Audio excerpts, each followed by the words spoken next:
Bonsoir. Donc, on va faire une petite vidéo sur de l'usinage, sur de l'acier 40 CMD8 que voilà, que j'ai acheté chez Mecasource, hein. C'est un site qui vend des chutes, hein, donc certains n'osent pas acheter de l'acier comme ça par rapport au fait que c'est de l'acier allié, donc avec une teneur en carbone, une teneur en chrome, donc qui est plus difficile à usiner. Donc on va faire un test sur le tour de d'usiner un petit bout au bout, hein, juste pour essayer, pour voir ce que ça donne, et voir s'il y a un excès de chauffe, hein, mais on va pas non plus gâcher beaucoup de matériel, c'est juste pour voir. Comparer par exemple à du C45 ou XC48 ou voire même un acier un acier doux du style A34, un truc comme ça, ou A37, hein. Donc on va regarder ce que ça donne. Donc on va mettre ça sur le tour.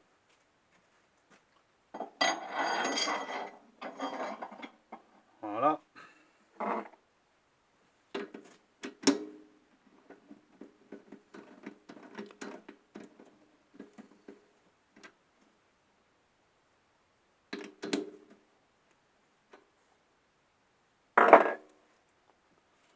Alors toujours je suis toujours avec le Mandrin Vevor 125 mm que j'ai adapté sur mon tour à la place de celui d'Optimachine. Précision 0,05 de précision, hein. Donc assez correct quand même, hein. Donc je ne suis pas trop mécontent. Pour l'instant ça fonctionne. Donc il est en test pour l'instant, hein. Je le laisse toujours dessus. Tant qu'il va bien, bon, il n'y a pas de raison, hein. De toute façon que ça n'aille pas, hein. Donc je mettrai quand même les liens pour ceux que ça intéresse d'acheter un mandrin chez eux, hein, un mandrin de 125, alors que moi à l'origine j'avais un 100 mm. Donc il suffit d'adapter un faux plateau ici, hein, pour pouvoir passer de 100 à 125. Mais ça, le faux plateau, je l'ai acheté chez Optimachine. Voilà. Hein, vous le trouvez chez Optimachine celui-ci, hein. Donc j'ai préféré l'acheter que de le faire, hein. Voilà. Bon. Donc on va tester ça et voir ce que ça donne, hein. On va mesurer la température quand même, hein. Donc on mesure la température, hein. 13,9. Hein. 12, 12, voilà, 12, 13. Hein. 12, 13. Hein. Ouais, il fait froid, hein. Dans le garage, on est à 9 degrés. Je suis à 9 degrés au garage, hein. Donc on regarde toujours si tout tourne bien. Alors c'est vrai que les machines, c'est toujours chiant quand il fait froid, hein. Donc on va déjà s'approcher. Voilà, on met à 0.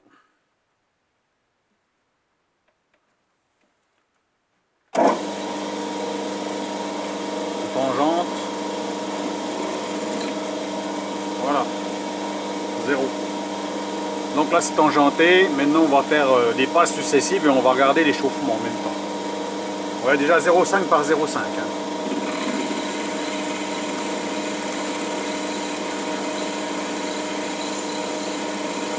Voilà, on va faire ça comme ça.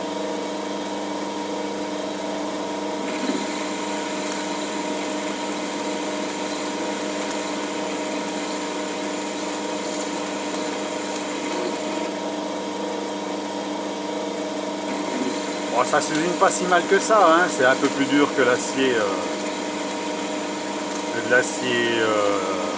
doux, voire de l'acier X mi-dur. Je prends pas des grosses passes, hein. Et là je suis sans avance automatique, hein. Donc c'est pour ça que les copeaux ils cassent, hein. Et voilà le style de copeaux que ça fait, hein. Donc ça fait même des grands copeaux, hein. C'est des copeaux qui changent de couleur, hein. Ils viennent un peu marron. Donc forcément ils chauffent, hein. Et là je force pas, sinon ils viendraient un peu plus foncés, hein, et ils changeraient de couleur, ils pourraient devenir bleus. Attention quand même, c'est des copeaux qui coupent, hein. Ne jamais tirer sur les copeaux en même temps que ça tourne, hein, parce que là il y a un risque. Donc on va regarder la température maintenant sur les 3 petites passes que j'ai faites pour voir combien j'ai. 14. 14,2. Bon, on va passer à 1 mm maintenant. 1 mm de profondeur.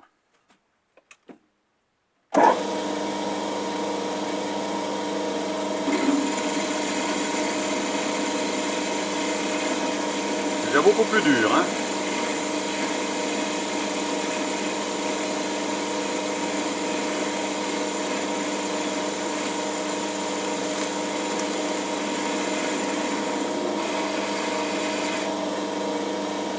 1 millimètre.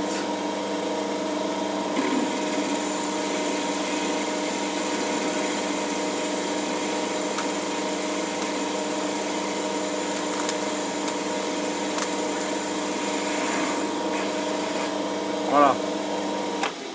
Donc alors, on s'aperçoit de quoi? Ben, les copeaux, ils commencent à devenir bleus. Hein, bleus, ou alors ça commence à être foncé. Hein. Donc chaud, hein, ils chauffent. Hein. Donc c'est ce qui se passe avec de l'acier allié. Hein, voilà, on a des copeaux qui changent carrément de couleur, même je ne force pas. Hein, on a carrément plus des copeaux brillants, mais des copeaux qui changent vraiment de couleur, hein, qui chauffent, hein, forcément. Hein. Donc il y a un échauffement important. Donc attention de ne pas prendre des trop grosses passes quand même avec ce métal-là. Alors on va regarder la température. Pour l'instant ça va. 14, 13, 6.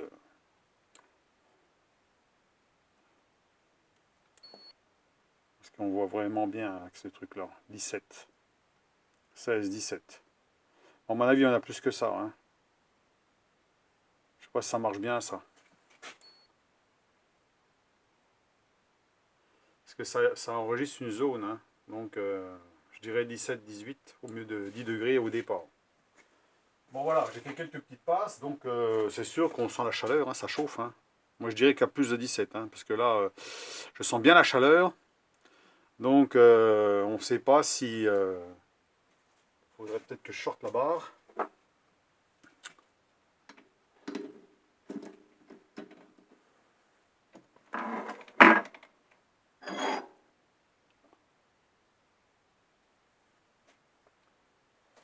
J'ai pas enlevé grand chose. Hein.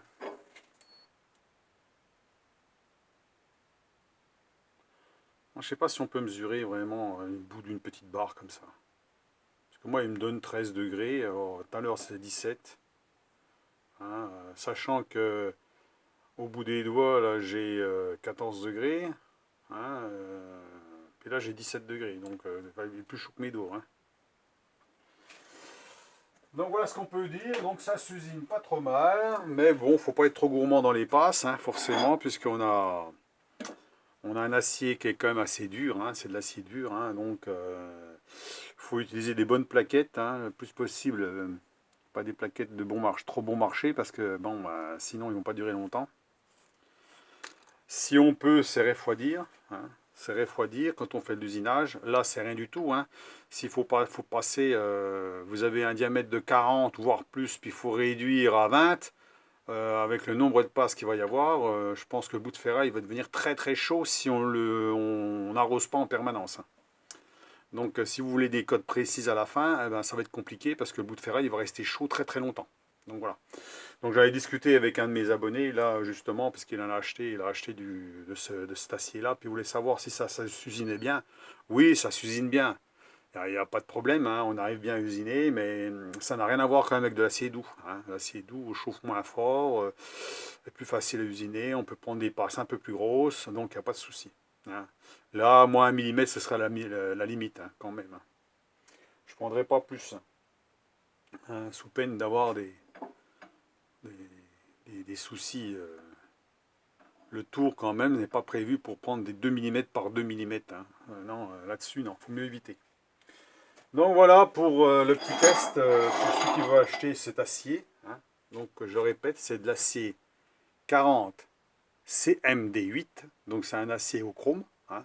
Il doit avoir du molybdène ou une connerie comme ça. Non, j'ai pas trop regardé la définition. Il faut regarder sur internet à quoi ça correspond. Hein. En général, c'est de l'acier à outils, hein, voilà, qu'on utilise pour les outils relativement durs qui peut se tremper. Donc voilà.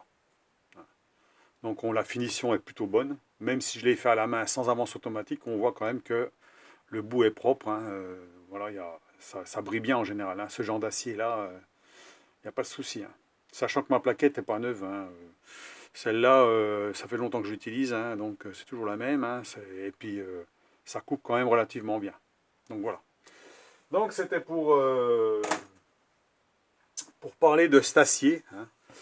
Le sang, il y a aussi du sang C6, c'est du stube, hein, bah, c'est à peu près pareil. On a le même genre de ferraille, hein, donc qu'au chrome, hein, mais plus au chrome là. Voilà, on voit que les copeaux sont noirs, bleus, foncés. Hein, voilà. contrairement à de l'acier doux. Voilà. Donc ça dépend ce qu'on fait avec, hein. Si on veut vraiment usiner d'une façon importante en diminution de diamètre, ben là on va s'apercevoir qu'il faut faire gaffe à l'échauffement, hein. Donc voilà. Donc c'est pour prévenir ceux qui utilisent ça. C'est pour ça que moi, ben, qui lubrifie comme il faut avec un lubrifiant à base d'eau, hein, et puis de l'huile de coupe. Moi j'utilise rarement, pratiquement jamais, parce que j'ai un pulvérisateur où je mets de l'eau aussi, hein, mais j'utilise rarement. Quand on utilise, moi j'aime bien avoir plusieurs diamètres différents, hein. J'aime bien avoir du 10, du 15, enfin du 10, 16, etc. Différents diamètres, ce qui fait comme ça me permet d'avoir, de ne pas enlever trop de matière, avoir trop de pertes, hein. Parce qu'à un moment donné, ben, si vous prenez par exemple, je sais pas moi, 50, puis qu'il vous faut un morceau de 30, ben, vous allez avoir beaucoup de chutes, hein, beaucoup de matière à enlever. Donc voilà ce que c'est que cet acier. Voilà, donc pour ceux qui vont en acheter, on peut en trouver chez Mecasource. Alors, pour l'instant, il n'a plus trop grand-chose, hein, et il faut attendre qu'ils remettent en stock, hein, parce qu'il y a toujours du stock. Voilà, il n'y a pas toujours le stock qu'on voudrait, la matière qu'on voudrait. Donc, souvent, on utilise plutôt C45 que C48. Là, c'est de l'acier allié, donc c'est de l'acier plus dur, mais c'est intéressant quand même parce qu'on peut avoir besoin d'acier, du très bon acier, hein, de l'acier très solide, aussi bien des fois pour la torsion ou pour la flexion, hein, donc, ou même quand on tape dessus ou quoi que ce soit, et puis qui peut se tremper aussi. Donc voilà. Voilà donc un peu ce qu'on peut dire sur cet acier. Moi je ne connaissais pas personnellement, j'utilise toujours la même chose à peu près, hein. Donc j'en ai acheté pour tester, bon bah, ça va quand même, hein. J'avais essayé un petit bout pour voir déjà, hein. Ça va pas mal, hein. Donc j'ai ça aussi que j'avais acheté. Donc ça c'est du 100 C6, hein. Ça c'est du Stub. Alors le Stub c'est bien aussi, hein. C'est un bon acier. Alors bien sûr il n'est pas propre, là. Il est plein de scotch et tout, mais ça brille, ça s'oxyde pas facilement. Je sais même pas si ça s'oxyde en fait, hein. Et ça s'usine aussi, j'ai déjà testé, j'ai déjà utilisé ce genre de matière-là, ça va bien aussi, hein. Mais bon, pareil, hein, ça fait des copeaux qui n'en finissent pas, ça chauffe.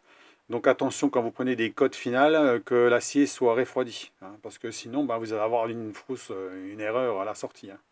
Ça c'est sûr, hein. Donc ça chauffe assez vite. Là on sait que bon, là il fait froid, donc on ne se rend pas trop compte, mais même si on enlève 4-5 passes dessus, on ne va pas chauffer beaucoup, hein. Mais si on réduit vraiment le diamètre, on se sent tout de suite, hein.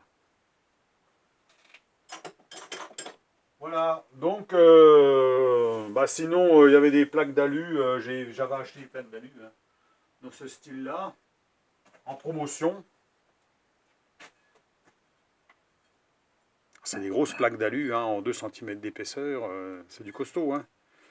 Donc voilà, j'ai acheté ça sans promotion à moins 50%, hein, donc c'est des fois intéressant d'en avoir, hein. Et sachant qu'aussi que si vous voulez des dimensions particulières, vous pouvez toujours lui demander, hein, parce que des fois il peut couper, elle a une bonne dimension qui correspondrait peut-être à vos besoins, hein. Par exemple, si vous voulez faire un plateau, un faux plateau pour mettre derrière un mandrin ou autre chose, vous voulez faire vous-même, vous pouvez le faire dans une épaisseur comme ça, assez costaud. Je pense que ça peut faire aussi, hein. Surtout sur un diviseur, par exemple, un diviseur où on n'a pas, hein, c'est juste pour avoir un bon plateau bien épais, bien rigide, bon, ça peut être faisable, hein. Voilà, c'est d'épaisseur mince, ce serait même un peu gros, il faudrait presque que du 15, hein. Là, j'ai plusieurs plaques comme ça, puis j'en ai plusieurs d'autres sortes. Voilà. Donc voilà pour la petite vidéo, hein, vite fait ce soir. Donc sinon, je suis toujours sur mon montage de ma motobineuse, je remontre, hein. Donc là, j'avais fait le machin, l'emplacement pour mettre la roue, hein, la motobineuse. Mais il y avait un problème, c'est que au niveau de la longueur, ben, j'étais un peu juste, parce que le problème, ce qui se passe sur la motobineuse, c'est quand j'enfile la barre dans les deux plaques qui sont en dessous le moteur, là, eh ben, on était trop contre, une fois que la roue est montée, comme c'est une roue de récupération, hein, c'était une roue de mon ancien motoculteur, elle touche presque le pont, hein, elle a ça du pont. Alors donc je voulais en fait incliner comme ça, légèrement incliner, mais on ne peut pas parce que on n'a pas assez de largeur là. Alors qu'est-ce que j'ai fait? Je vais faire comme ça. Je vais rajouter ça. Je fais comme ça, je vais pouvoir légèrement incliner comme ça, gagner 1 ou 2 cm au bas. Et puis il restera 2 trous à faire là, puis un trou ici pour pouvoir renforcer tout l'ensemble, que ça ne bouge pas. Donc ici une soudure au TIG. Voilà, j'ai fait un chanfrein là pour souder, et puis voilà. Donc j'ai ça à faire, je ferai demain, et puis les trous, bah après il faut que je mette que je me mette contre... La motoculteur, j'ai pas chez moi. Faut que j'aille le voir pour voir, pour placer les trous avec un feutre, hein, savoir à quel endroit il faut que je perce. Hein. Comme ça, je peux être légèrement incliné, ça sera pas mal. Alors, je modifie rien sur le motoculteur, je laisse tout d'origine. Hein. Je fais des accessoires, comme dirait l'autre, juste pour adapter dessus, mais qu'on peut redémonter et on laisse tout d'origine. Voilà. Hein. Parce que c'est prévu, c'est un motoculteur qui est prévu avec une roue arrière, qui est très très difficile à faire avancer. En fait, si on a 100 mètres à faire avec ça, c'est de la vraie merde. Hein. Avec une petite roue arrière de merde, ça vaut rien du tout. C'est des machins vraiment bas de gamme. Donc avec une roue avant, c'est quand même plus simple de transporter un motoculteur jusqu'au jardin. Donc voilà. Donc c'est pour ça que je fais ça. Sur une demande de quelqu'un, bon, hein, voilà, que je connais très bien. Donc je lui fais ça parce que bon, elle sait que je bricole là-dedans et puis que ça serait intéressant pour cette personne d'avoir ça sur sa machine au lieu de s'embêter avec sa roulette arrière ou même voir le mettre en route pour aller jusqu'au jardin puisque ça pas, on passe dans des endroits qui n'est pas très simple. Donc voilà. Hein. Donc voilà donc la petite modif. Hein. Voilà pour la vidéo, et puis ma foi, ben, dites-moi ce que vous en pensez, hein. C'est une petite vidéo vite faite, hein. Pour l'instant je ne bricole pas beaucoup hein, sur les machines. Hein. D'abord, c'est pas trop bon de bricoler quand il fait froid comme ça, hein. Parce que en fait les machines, il faudrait les laisser tourner un petit coup avant, il faudrait bien les laisser tourner. Bon là-dessus il n'y a pas grand-chose, mais on les laisse un petit coup tourner pour les faire chauffer un peu, hein, comme la fraiseuse et tout, on les laisse chauffer un petit peu avant de travailler. Ouais, moi je ne les force pas, hein. Je force pas les machines, alors donc du coup... Donc je laisserai quand même un petit lien sur le mandrin que j'ai acheté chez Vevor. Donc pour ceux que ça intéresse, un mandrin de 125, il y en a d'autres, hein. Il y a du 160, il y a du 100 mm, il y a du 4 morts indépendant, il y a du 3 morts concentrique, il y a du 4 morts concentrique. Pour ceux qui veulent du 4 morts concentrique, hein, maintenant, moi ça ne m'intéresse pas vraiment, mais bon, il y a vraiment de tout, hein, donc on peut avoir, on a du choix. Donc je mets sachant qu'ils sont quand même assez précis, sachant qu'à la base, j'ai fait une vidéo avec le démontage du mandrin, bien sûr. Quand vous le recevez, vous le démontez en pièces détachées, vous nettoyez tout, vous regraissez tout. S'il y a des petits ébavurages, vous le faites, surtout dans les petits angles, les petits trucs, les petits machins, petite lime à diamant léger pour enlever toutes les petites bavures. Hein, et puis un coup de graisse, un bon coup de graisse à l'intérieur. Hein, je dis bien à l'intérieur, sous la roue arrière, hein, où il y a l'engrenage, où les plots là, font tourner l'engrenage. Hein. Ça c'est tout, il faut tout graisser. Et puis c'est bon. Alors il est toujours un petit peu plus dur que l'Optimachine. Hein, on ne peut pas le manipuler d'une main complètement. Donc moi j'utilise ça, enfin complètement, on peut d'une main. Mais il tourne moins facilement, donc on peut utiliser ça. Hein. Il faut tenir en même temps. Voilà. C'est pas dur, hein, mais on sent quand même que ça fait comme neuf, quoi. Voilà. Là, il sert bien, il est bien plat, c'est bon. Hein. Donc voilà, j'en suis satisfait pour l'instant, il n'y a pas de souci. Hein. Donc là, une petite clé, j'ai bricolé moi-même, hein, si on veut aller plus vite. Hein. Ça va plus vite, voilà, c'est une clé, un mandrin bricolé, sur un truc que j'ai fait aussi, hein, voilà, à souder. Hein. Voilà. Il n'y a que ça que j'ai pas fait. Hein. Il n'y a que ça, que ce machin-là que j'ai pas fait. Ça, je l'ai fait, ça, je l'ai fait, tout ça, j'ai fait. Donc comme ça, ben, c'est impeccable. De toute façon, les clés en mandrin, j'en ai déjà fait plein, des comme ça, hein, toutes les sortes. Hein. Hein, il n'y a que ceux d'origine que j'ai pas fait. Hein. Ceux que j'ai pas fait, forcément, c'est ceux d'origine. Avec leur sort qu'ils mettent là, où j'ai viré leur sort, parce que leur sort, quand vous le mettez, ben, quand vous tournez, ben, à chaque fois, ça a tendance à remonter. Alors, c'est une protection pour éviter de laisser la clé sur le mandrin. Mais sachant que sur ce tour-là, si vous laissez la protection au-dessus ici, vous ne pouvez pas démarrer, en fait, hein, avec la protection du dessus, là, ce machin-là, là, on ne pouvait pas démarrer si la clé à mandrin est dessus. Hein. Donc, c'est pas possible. Hein. Il y a un contacteur. Hein. Ou alors, il faudrait mettre la clé à mandrin comme ça. Mais sans personne ne le met comme ça. Hein. On le met toujours comme ça. Donc, voilà. Ça, c'est pour la sécurité. Donc, voilà pour la petite vidéo du week-end. Hein, voilà. Hein, donc, bon, j'avais rien de particulier. Je vous dis, il fait très, très mauvais. Il pleut tout le temps. Bon, c'est vraiment une période hein, un peu compliquée pour bricoler à la maison. Faut vraiment être motivé. Hein. Moi j'aime bien bosser quand il fait bon. Hein, voilà. Le plasma chez Vevor que j'ai acheté, là pour l'instant, ben, je l'ai pas réutilisé puisque je voulais faire les disques avec, mais je voudrais faire ça dehors tranquillement, hein. Il faut qu'il fasse un peu meilleur que maintenant parce que je dis, dès que je m'installe dehors, il flotte, alors c'est bien. Hein. Je n'ai pas de protection au-dessus de moi pour me protéger. Donc comme je ne veux pas le faire au garage, je ne veux pas le faire à l'intérieur du garage pour des raisons bien évidentes que autour, eh ben, il y a toujours des trucs qui pourraient griller ou cramer ou quoi que ce soit. J'ai pas envie d'avoir de problème. Donc je vais le faire dehors, voilà. Et puis là, il n'y a aucun risque. Donc voilà. Sinon, je l'aurais déjà fait depuis longtemps. Hein, ceux qui ont la place dans le garage, il y a l'espace, où il y a de l'espace, où il n'y a pas de risque, quoi que ce soit. Mais faites bien attention parce que quand même, des fois, il y a des incendies justement dus au fait qu'on ne fait pas attention. Hein. On ne fait pas attention à tout et puis eh ben, un jour où un truc qui goume dans un coin et puis vous fermez le garage et puis vous y retournez pas pendant quelques temps, et ben, vous pouvez avoir le feu, voilà, et puis ben, une fois qu'il y a le feu dans le garage, ben, vous n'avez plus rien, hein, tout est brûlé et puis c'est fini. Hein. Voire même la maison brûle, ben, c'est terminé. Donc il faut quand même faire attention à tout ce que vous touchez, si c'est un chalumeau, un poste à souder ou quoi que ce soit, méfiez-vous quand même. Hein. Surtout quand on a du combustible aussi en même temps, hein, un bidon d'essence à droite à gauche, des conneries, hein, pour le motoculteur, pour ci, pour ça. Toujours bien faire attention quand on travaille avec des trucs qui balancent des étincelles hein, un peu partout. Donc voilà, ça c'est pareil, c'est pour la sécurité, toujours y penser. Hein. Donc eh ben, sinon ben, rien de spécial, tout fonctionne bien. Hein. Bon, il n'y a rien de particulier hein, pour l'instant. J'ai pas bien nettoyé le tour encore. Bon, ben, il y a encore des petits copeaux à droite à gauche, mais bon, ça va. Hein. Si vous avez des questions, ben il n'y a pas de souci, vous pouvez me les poser sur les aciers. Moi, je suis assez limité en acier. Hein. Je me limite quand même. Hein. Je ne teste pas tous les aciers. Hein. Il y a du... Alors le 90 MCV8, j'ai testé. Là, c'est dur. Il est encore plus dur. Hein. Donc bien prévoir pour certaines choses qui méritent un effort important sur cet acier-là. Hein. Mais sinon, ça peut être intéressant d'en avoir aussi.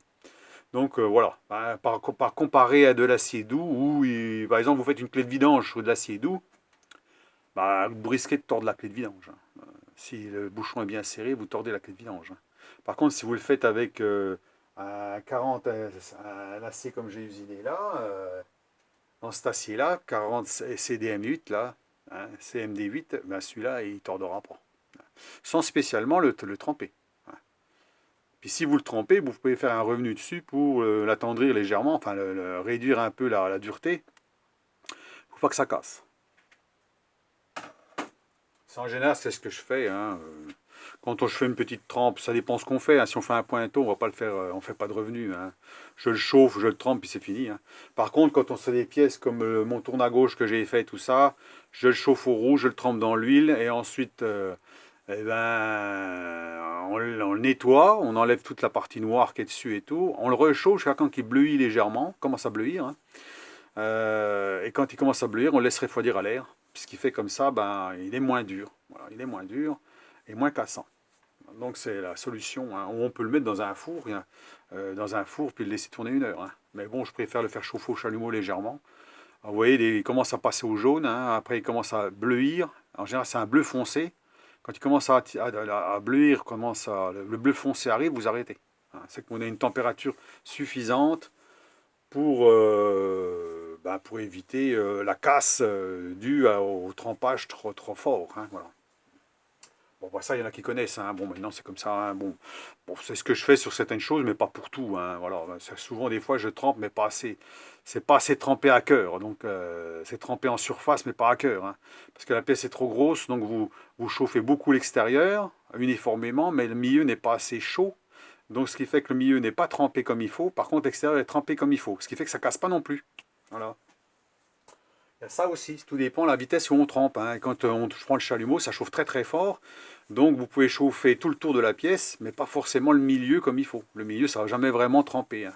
Pas vraiment à cœur en fait. Voilà. Donc dites-moi ce que vous pensez là-dessus, sur ce que je viens de dire. Hein. Si certains font comme moi, ou préfèrent faire autrement, ou ont déjà testé. Moi jusque-là, j'ai jamais rien cassé. Hein. J'ai déjà trempé ça. J'ai déjà monté là. J'ai trempé ça, les 2 petites mâchoires là. Hein, elles sont pas bien grosses ces petites mâchoires là. Hein. C'est tout petit. Ça j'essaie de tremper, c'est de l'acier, c'est du XC48. J'ai trempé, j'ai fait un revenu dessus légèrement. Hein. bleuté, et ben, je m'en sers même avec du M10, hein. Avec du M10 en forçant dessus, eh ben, ça n'a jamais cassé. Donc ça tient le coup, hein. Ça, les trucs là, non, c'est de l'acier classique, il n'y a pas de problème.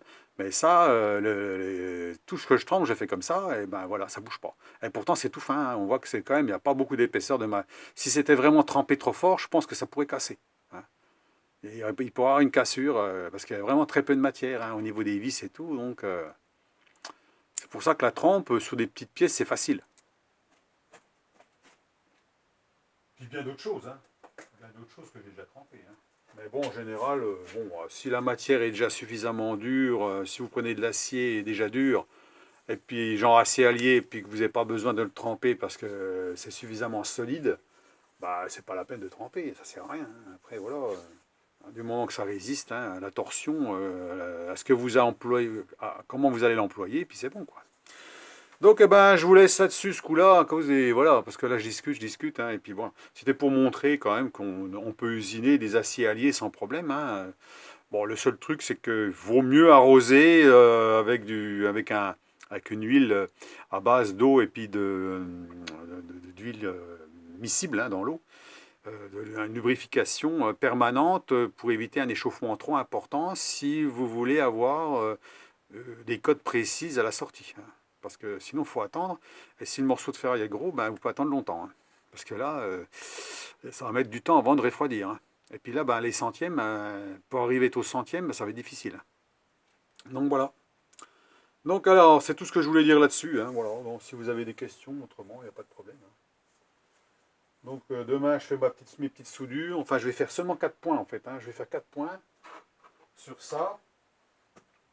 Je vais faire 4 points, hein, ça va être mis comme ça. Je fais un point là, un point là, un point de l'autre côté aussi. L'autre côté aussi, c'est suffisamment outil, hein. De toute façon, un point outil, c'est costaud quand même, hein. Juste pour voir si ça va, parce que si ça va pas, je peux toujours tronçonner un petit coup, puis rechanger une pièce ou quoi que ce soit, hein. C'est pas la peine après d'être emmerdé, parce qu'une fois que c'est soudé, on peut plus l'enlever, hein. C'est vraiment de la grosse merde, surtout de la pièce comme ça qui est épaisse, hein.